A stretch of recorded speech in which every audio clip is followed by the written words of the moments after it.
Buana Palopo, jurusan S1 Kebidanan. Saya akan membawakan penyuluhan tentang penyakit menular seksual pada perempuan, kesehatan reproduksi perempuan. Mengapa penting memahami PMS? PMS itu penyakit menular seksual. Fakta penting, PMS dapat mempengaruhi kesehatan reproduksi dan kualitas hidup perempuan secara signifikan jika tidak ditangani sejak dini. 1 dari 4 perempuan usia reproduksi pernah mengalami PMS, namun banyak yang tidak menyadarinya karena minimnya gejala awal. Jadi itu penyakit menular untuk perempuan kecil sekali. Kalau cepat mau diketahui, lama sih kayak 1 tahun, 10 tahun, 5 tahun baru ada tanda-tandanya kalau perempuan itu terkena penyakit menular seksual. Apa itu PMS?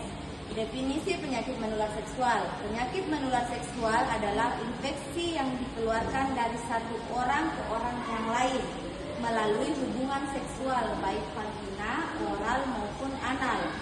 Penyebabnya beragam, seperti bakteri, seperti gonore atau chlamydia, virus. Kalau virus itu bisa seperti HIV, herpes, serta parasit, trichomoniasis yang menyerang sistem reproduksi.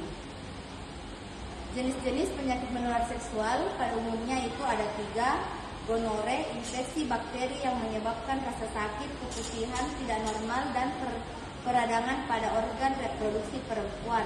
Jadi kalau banyak keputihan, harus periksa ke bidan atau ke dokter. Chlamydia, infeksi tersembunyi yang sering tanpa gejala namun dapat menyebabkan kerusakan serius pada saluran reproduksi.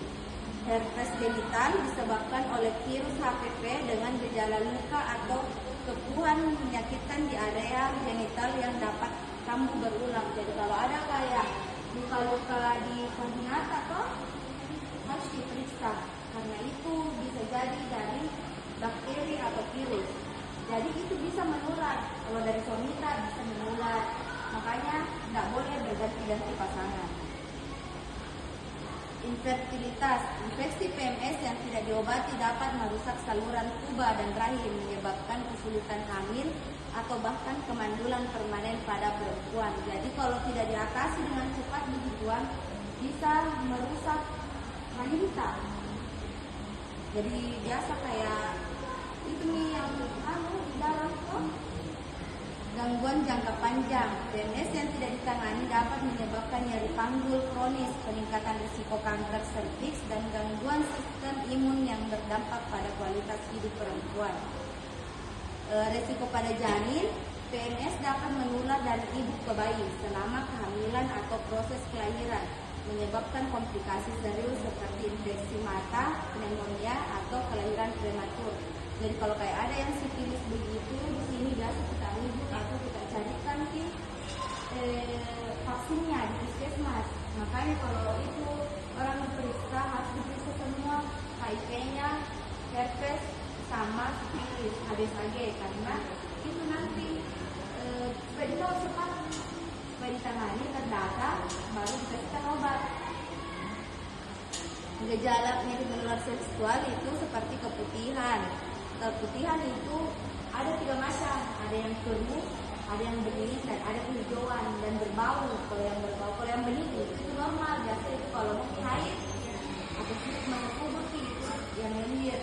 Tapi kalau keputihan itu yang kayak kabur, itu tanda-tanda awal itu. Tapi kalau sudah kehijauan itu sudah infeksi. Nyeri saat buang air kecil, kalau kita rasa kayak perih atau buang kecil atau panas kita rasa. Luka atau genital dan gatal, kalau ada kita rasa gatal atau luka-luka, periksa sakit. Tapi biasa begitu pengaruh celana dalam atau cara penularannya itu bisa dari hubungan seksual dari ibu ke bayi, alat tidak steril, atau biasa kita di sini kan bidan, kalau tidak steril itu dapat di pasien yang bisa menularkan dari darah, itu juga bahaya. Pencegahannya seperti kalau berhubungan seksual, kalau kayak suaminya sudah terkena gejala begitu bisa melalui memakai kondom. Pemeriksaan rutin, batasi pasangan seksual.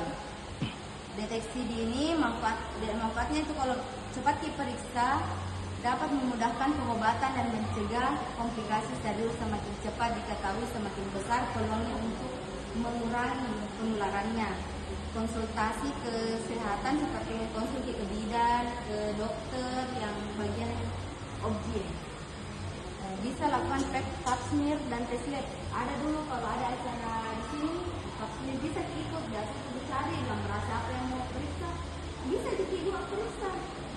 Oh, lebih cepat dia tahu, lebih cepat diobati, jangan sampai parah sih. Mitos dan fakta, PMS hanya menyerang perempuan yang tidak menjaga kebersihan dirinya, itu mitos. Itu begitu bisa kena semua orang, bukan cuma bilang tidak bisa dijaga diri, bukan kena begitu. Tidak. Kalau faktanya itu PMS dapat menyerang siapa saja yang beresiko tanpa memandang kebersihan. Fakta penting, deteksi dini dan edukasi.